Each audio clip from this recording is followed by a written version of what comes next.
Paris Olympic का समापन हो चुका है, लेकिन भारतीय पहलवान विनेश फोगाट को न्याय का इंतजार है। दरअसल उन्हें फाइनल से पहले अयोग्य करार दे दिया गया था। इसके बाद महिला पहलवान ने सीएस से संयुक्त राज्य पदक देने की मांग की थी।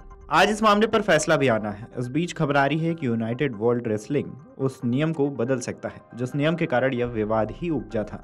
दरअसल भारतीय महिला पहलवान विनेश फोगाट महिला 50 किलो फ्री स्टाइल कुश्ती के फाइनल से पहले अयोग्य करार दिया गया था। उनका वजन कैटेगरी से 100 ग्राम अधिक पाया गया। इसके बाद उन्होंने खेल पंचाट से संयुक्त रजत पदक देने की अपील की थी। इस मामले पर अब 13 अगस्त यानी मंगलवार शाम 6 बजे तक फैसला सुनाया जा सकता है। वहीं फाइनल से पहले बाहर होने के बाद विनेश ने सोशल मीडिया पर संन्यास की घोषणा की थी।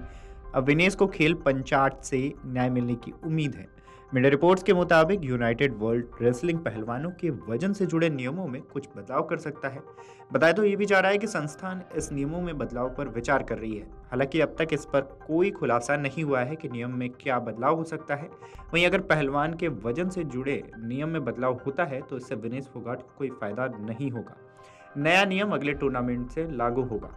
विनेश फोगाट के फाइनल से पहले अयोग्य करार दिए जाने के बाद यूनाइटेड वर्ल्ड रेसलिंग के प्रमुख नेनाद लालोवेक ने नियमों पर चर्चा की थी। मीडिया से बातचीत के दौरान उसके प्रमुख ने निराशा जताते हुए कहा कि हमें नियमों का सम्मान करना चाहिए। मुझे बहुत दुख है कि उसके साथ क्या हुआ है। उसका वजन बहुत कम था, लेकिन नियम तो नियम है और सब कुछ सार्वजनिक है। सभी एथलीट वहां हैं और किसी ऐसे व्यक्ति को प्रतिस्पर्धा में शामिल करना असंभव है जो वजन के हिसाब से सही नहीं है। किसी कुश्ती संघ द्वारा जो नियम भेजे गए हैं उनमें तभी परिवर्तन संभव है अगर किसी एथलीट को गंभीर चोटें आ जाती हैं, लेकिन उसके लिए कुश्ती संघ को मेडिकल सर्टिफिकेट देना होता है। साथ ही यह संबंधित भार वर्ग की प्रतियोगिता के दिन कम से कम 12 घंटे पहले करना संभव है। इसके बाद कोई बदलाव नहीं हो सकता है। इस समय के बाद कोई भी परिवर्तन स्वीकार नहीं किया जाएगा। सभी प्रतियोगिताओं के लिए संबंधित भार श्रेणी के लिए प्रत्येक सुबह भार मापा जाता है। वजन मापने का कार्यक्रम और मेडिकल चेकअप 30 मिनट तक रहता है। आमतौर पर कुश्ती के मुकाबले 2 दिन में खत्म हो जाते हैं। ऐसे में अगर सिर्फ वही पहलवान भार मापवाते हैं जो या तो रेप चेंज में हो या फिर फाइनल में पहुंच चुके हों, अगले दिन भार मापने का कार्यक्रम करीब 15 मिनट तक चलता है। किसी भी पहलवान का भार तब तक नहीं मापा जाएगा जब तक उसके पहली सुबह मेडिकल जांच नहीं कराई गई है। पहलवानों को मेडिकल जांच में उपस्थित होना होगा। उनके लिए उनका लाइसेंस और मान्यता प्रमाण पत्र भी होना चाहिए। भार मापने के लिए एथलीट सिर्फ एक सिंगलेट जर्सी में होने चाहिए जो वो मैच के दौरान पहन कर आएंगे। आयोग चिकित्सकों द्वारा जांच किए जाने के बाद जो पहलवान किसी संक्रामक बीमारी से जूझ रहे हैं उसे डिस्क्वालीफाई कर दिया जाएगा। सिंगलेट के लिए कोई वजन सहिष्णुता की अनुमति नहीं दी जाएगी। प्रतियोगियों को सही शारीरिक स्थिति में होना चाहिए। उनके नाखून को बहुत छोटा काटा होना चाहिए।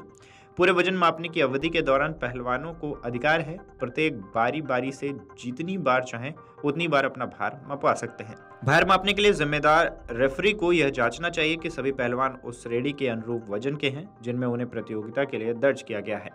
वे अनुच्छेद 5 की सभी आवश्यकताओं को पूरा करते हैं या नहीं। साथ ही अगर एथलीट किसी गलत जर्सी में मैट पर उतरता है तो सामने वाले खिलाड़ी को इस बारे में आगाह किया जा सके। रेफरी एक ऐसे पहलवान को तौलने से मना कर देंगे जिसने सही कपड़े नहीं पहने हैं। वे टीम के लिए जिम्मेदार रेफरी को ड्रॉ के परिणाम प्राप्त होंगे और उन्हें केवल उन एथलीटों को नियंत्रित करने की अनुमति होगी जो इस सूची में है।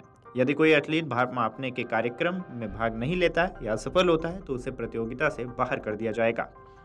उस एथलीट को कोई रैंक भी नहीं दिया जाएगा। यदि कोई एथलीट पहले दिन अपनी प्रतियोगिता के दौरान घायल हो जाता है तो उसे दूसरे दिन भार मापने के लिए उपस्थित रहने की आवश्यकता नहीं होगी और उसका रैंक जारी रहेगा। उदाहरण के तौर पर विनेश कल तीनों मैच खेलने के बाद चोटिल होती और आज उन्हें भार मापने के दौरान उपस्थित नहीं रहना पड़ता और अगर वो फाइनल में नहीं उतरती तो उन्हें रजत पदक मिलता।